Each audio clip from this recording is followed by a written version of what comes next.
تتبع أهواء الذين لا يعلمون.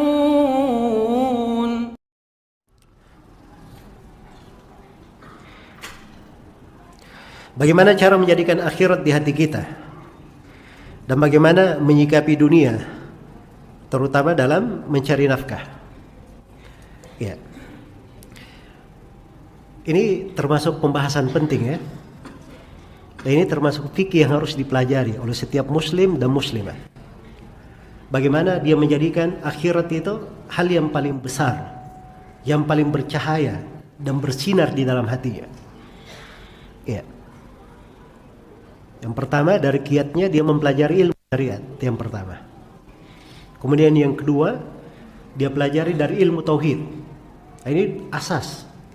So kalau dia tidak belajar tauhid, dia tidak mengerti bagaimana cara dia membuat akhirat itu bersinggasana kuat di dalam hati. Ya, kalau dia belajar tauhid, itu akan mudah baginya. Ya, memenuhi hatinya dengan apa? Dengan kehidupan akhirat. Baik. Kemudian yang ketiga, dia memperbanyak mengingat akhirat itu sendiri. Akhir dari kehidupan. Apa yang akan dia lalui di sakaratul maut, apa yang akan dia lalui di alam kubur, dan apa yang akan dia pertanggungjawabkan di depan Allah Subhanahu wa ta'ala. Kemudian yang keempat, dia dekat dengan orang-orang yang bisa mengingatkannya dengan kehidupan akhirat. Jadi bergaulnya dengan orang-orang yang saleh, orang-orang yang baik, orang-orang yang mengingat akhirat juga. Wasbir nafsaka ma'al ladina yad'una rabbahum bil ghadati wal ashi yuriduna wajhah. Sabarkan dirimu bersama orang-orang yang beribadah kepada Rabbnya pagi dan petang.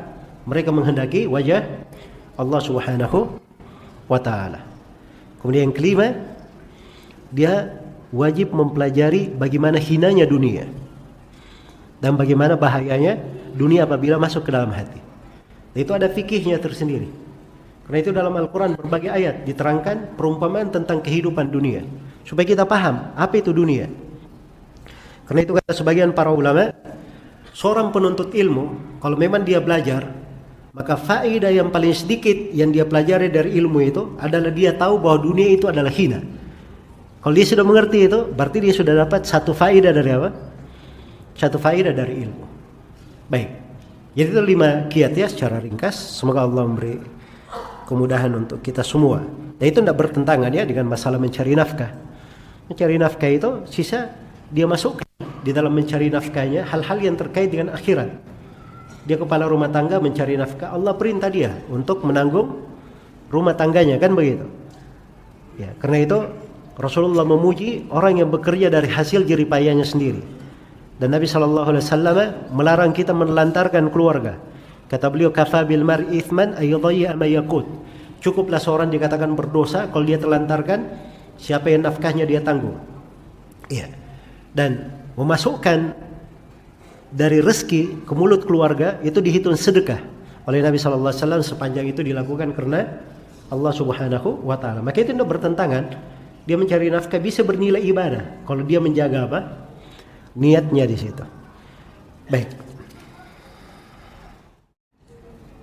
Mohon rekomendasi kitab-kitab yang bagus untuk mempelajari fikih Asmaul Husna. Ya, ada beberapa buku yang bagus ya di masa ini. Cuman ini yang saya ingin ingatkan dulu sebagai kaidah dalam belajar. Belajar itu asalnya mengambil dari mana? Mengambil dari guru. Hadir di majelis ilmu, dia terima langsung dari guru. Apalagi dari pembahasan Asmaul Husna. Jadi kalau saya beri rekomendasi buku, ya, itu artinya buku untuk orang yang sudah belajar dari mana? Dari guru. Jelas ya? Ada buku yang bagus namanya An-Nahjul Asma. Ditulis oleh seorang dari Kuwait. Dicetak 2 jilid. 3 juz isinya. Itu bagus kandungannya. Iya. Kemudian ada buku bagus juga ditulis oleh Syekh Abdul Razzaq Al-Abbad. Judulnya Fikih Asmaul Husna. Ada juga bagus ditulis oleh Wahab bin Said Al-Qahtani terkait dengan Asmaul Husna juga. Iya. Dan pembahasan Asmaul Husna itu luas ya, karena kalau kita belajar di pembahasan ilmiah yang betul-betul mengambil dari guru, Itu biasanya ada mantuma-mantuma, ada syair-syair atau ada kitab-kitab ringkas yang sudah berisi Asmaul Husna, nanti diterangkan oleh guru dari buku tersebut. Baik. Jadi secara umum kalau ingin bacaan cari aja terjemahan-terjemahan terkait dengan hal tersebut. Tapi pokoknya Asmaul Husna itu dipelajari dari mana? Dari seorang guru.